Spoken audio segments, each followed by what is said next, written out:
Halo teman-teman, welcome back to my channel, to channel Randy C.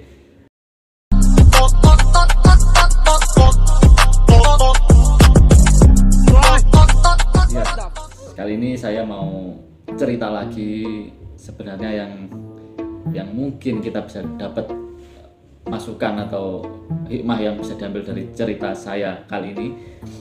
Ya, sebenarnya ini cerita mengenai pandangan saya, pandangan yang tiba-tiba muncul aja, pandangan yang menafsirkan sesuatu. Ya, ini Anda mau pakai atau enggak itu terserah, enggak ada masalah. Jadi akan saya mulai ceritanya itu pada suatu kejadian ya. Jadi rumah tangga, tentu saja dalam rumah tangga saya pribadi itu saya mengalami gangguan. Gangguan ini adalah gangguan dari orang ya, orang yang dimana mengatakan hal-hal yang tidak patut. Jadi di agama saya, orang mencampuri urusan orang lain itu diharamkan atau dilarang, tidak boleh.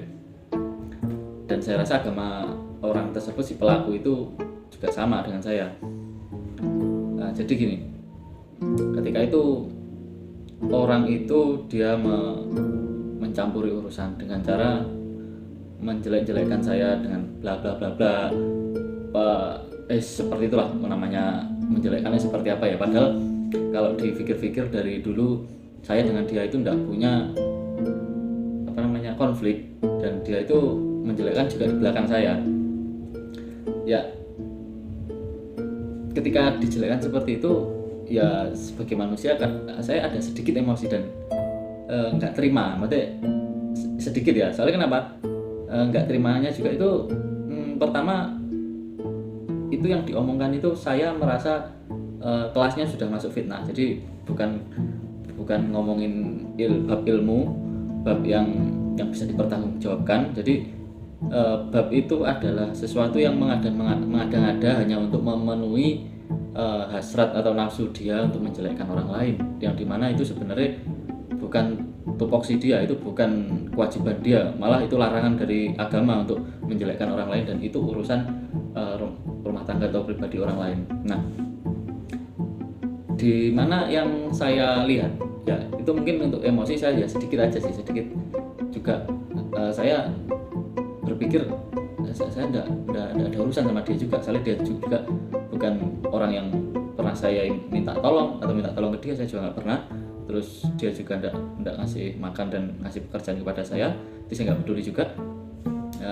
Hanya saja memang menurut pemikiran saya sedikit itu akan berdampak kepada keluarga saya, jadi seperti itu. Nah, yang saya terima maksudnya gini, ketika kejadian itu terjadi terus ada otakku ini, pemikiranku ini ada penerimaan lain. Jadi penerimaan yang kejadian nyatanya yang seperti saya jelaskan tadi, tapi di sini ada penerimaan yang penggambaran, sesuatu penggambaran menunjukkan orang itu, ada gambaran kepada saya itu seperti ini. Dia yang dilakukan itu bukan menjelekkan saya, namun yang dia lakukan dalam gambaran yang masuk kepada saya itu seperti ini. Dia itu seperti berdoa, ya Tuhan, tolong dong kasih masalah kepada saya nggak punya masalah ini loh Tuhan, sampai harus membuat masalah dengan orang lain. Tolong dong Tuhan kasih masalah kepada saya. Nah, itu yang saya tangkap di situ. Jadi orang yang melakukan mengganggu orang lain itu sedang melakukan doa tadi.